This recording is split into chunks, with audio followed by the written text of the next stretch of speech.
ti batur, kurangna perhatian ti keluarga, serta kabutuhan ikeun palaryan tina masalah hidup. Sababaraha alasan anu penting pisan ku urang diinget tina bahaya narkoba teh supados teu aya deui anu janten korban. Tapi ulah hilap, salian ti masalah aya oge solusi pikeun kumpulanana.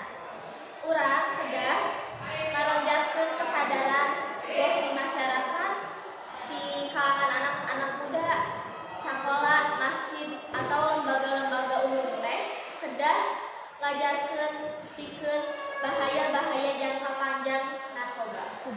Pikeun ngulangkeun masalah narkoba ieu, kolaborasi pamarentah sareng lembaga-lembaga umum tur masyarakat teh kedah dilakukeun pikeun tiasa pulih sareng nyangharepan kahirupan anu leuwih hade.